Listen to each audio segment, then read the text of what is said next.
our purple rolls, his mischievous sort of setup.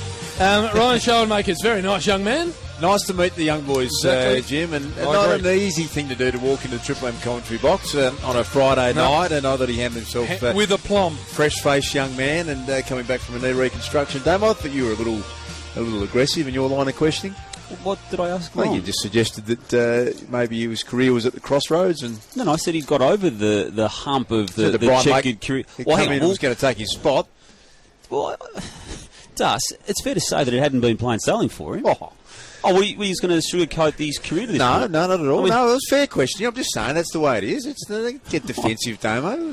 It's got a slightly defensive air about him now. Yes, Damo. So I was just having a crack at me for having a question. I Ryan said it was a direct line of questioning. I think what's happened is he's called Brodie Grundy the all-time great. And got smashed on the Warrior. And now he's got to stand by, even though he's actually not overly happy with the way that came out. What did you say to Showy? I thought it was a very fair question, that it had been a checkered assessment of his career to that point. He was concerned as to whether, with Brian Lake in there, that there was a spot for him.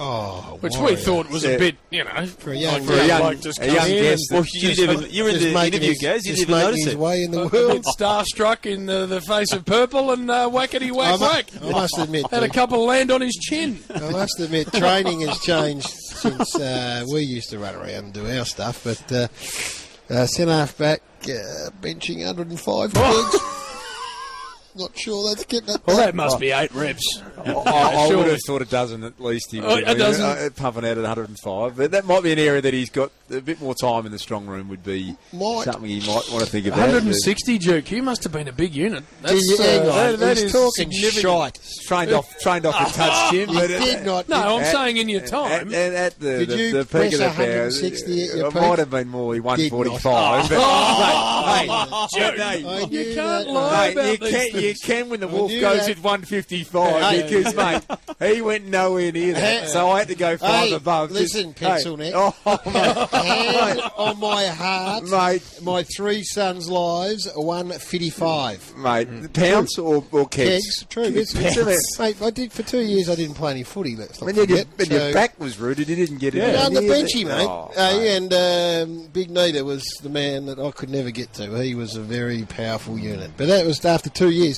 Warrior, we're trying to work out what Warrior and Max are. Give us Twitter on that, Triple M Footy. What do you reckon Warrior would max bench?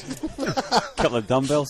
No, only... Well, they don't do the max basically anymore, do they? It's lots of reps at your own weight. Used to do it a lot in our area. That's all we cared about, Jimmy boy. About having a record. It was about technique. You had to have your flat back and all that sort of stuff. When you're maxing, your shoulder was side. Trying to get your arms out.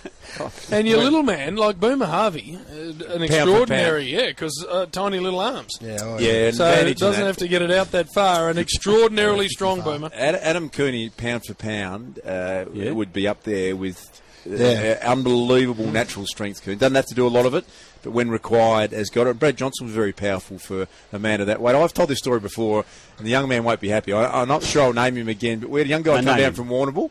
Jay Solomon, his name was. And he had about 75 kilos on the bell doing his maximum bench press. He was a very lightweight, would have been 50 kilos himself.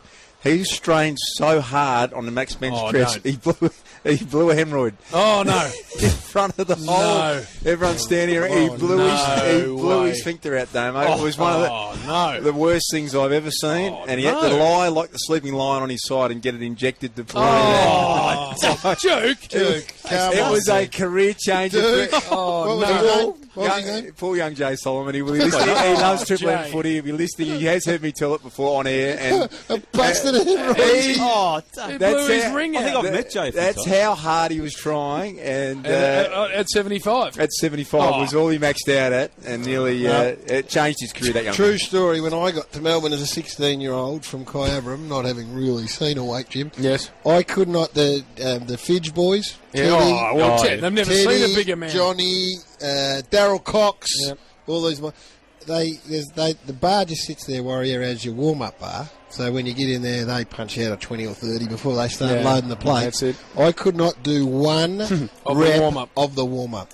True story. Slug Jordan was our coach, the great, the wonderful, the best junior coach of all time, and used to absolutely give it to me, and I'd go, mate, I'm not going to go in there. Take me half an hour to unload all Johnny Fidge's stuff. Get all the family pizzas so off. I can put a couple of little babies on while they all look at me, and I was that frightened to go in there. John Fidge played for Glenelg when I first got to South Australia to play cricket. I've never seen a bigger man. He was enormous. His arms were bigger than my legs. Teddy was he was every bit as big. What's wrong with Ted, it? the brother of, was he? They used to have some family feuds. Oh, no. Johnny and Teddy. You couldn't. And Brad Sparker Pyakaruna, come on. he used to be the referee. But no, they were massive, and because their dad was a weights coach, so they were doing it from a young age. But you're dead right. Oh, I've never seen anything like it. Teddy's last game, Teddy Fidge, I think I've told this, was at Waverley Park against Collingwood, big rivalry. Yes. Darren Mullane was, the man, Hard man. the late great. Teddy knocked him cold. Out cold. Teddy Fidge did? Yep. I haven't heard you tell that before. 6 weeks, Ted. Really? And that was the end of it. That was pretty much finish up tonight, Ted. Yep. That didn't happen to Darren Mullane too often. Not many would have stared Darren Mullane down. Hey, over these the journey. two boys, mate, on my first footy trip, sheepers. The Fidge mate. boys and Coxie and Strawberries. Yep. They were all there. Yeah, well, I remember because when I first went there, Duke, I obviously knew Tony McGuinness and Chris McDermott because they were at Rowan Jarman where I was working, and I saw him at a bar once, and Johnny Fidge was there, and I'd heard about this bloke. So I walked over to him, Purple, and I said, "G'day, John, James Brayshaw. Pretty keen to be your mate, actually." That's how I got the conversation started. He looked at me and went, "Yeah, give me a drink." Teddy and Johnny were both great blokes. What happened with Johnny was, as a 16-year-old, was going to be, was the king. He was like Tom Boyd, for instance, if you like. And at that stage, under 19 footy was big, and Melbourne used to underslug win always, either Melbourne or North Melbourne in lots of those finals. And Johnny was the man, and probably in hindsight, he just got too big, just too massive, and then he had some a lot of leg issues and wasn't able to get a real good crack at it. And the other big star forward at the time was David Cordner. Remember Big Cordy? Yes, I Big do. Hollywood. He was a good. Now there's a good looking unit. Speaking, Cord's a great mate, great man, and he also was going to be anything and didn't quite get there in the end. The Adelaide fans, I know we go into Adelaide on a Friday night. I think Johnny Fidge kicked 16 goals for Glenelg in a Sandford game one night. Remember watching him regularly down there. Unbelievable. He used to, when he got it going, he used to just monster at that level, monster defenders. Yep. Interesting watching the guys that you saw at that age, a massive unit. Some went on, and I played a lot of junior footy against Mark Risciuto. At 15, was as big as he was as an AFL player, and used to terrify. Bigger. And then he went on and became one of the all-time greats. Matty Pavlich was a massive junior, and I remember sitting there. There was some doubts from the recruiters. They thought he'd maxed out and his height, and he was maybe the game was going to catch up with him. But as we know, he's gone on and been one of the all-time greats. What's going on there? Someone posted a picture of Wario. Oh, no. He doesn't deserve that. That's Wario. not right. Treat our man with respect. Exactly. Go on, Oh, Duke. yeah. No. A couple of Western Bulldogs players, like the late Ron James is another one who debuted when he was Well, we played VFA as it was back then. 14. 14. Yeah. So he had a big, massive Big, frame. powerful frame. Well, Tim Watson was he 15? Oh, Wispy. Oh, yeah. Whispers. I had Whispers on my wall. 16 maybe. Yeah, the big poster. He was huge through the legs. And he debuted when he was 15. So, and then Jim, of course.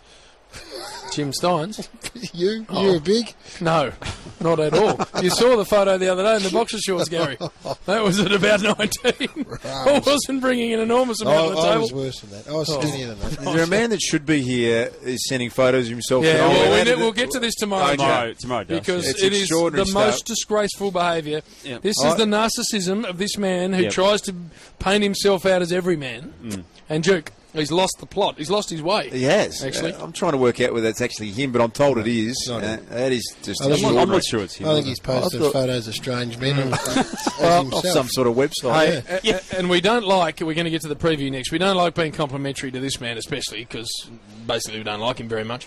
But if you talk to the Hawthorn blokes who were at the club when the Chief was there, they say bench, stroke strength. Yep, And no one got near him. No, well, that's all he did.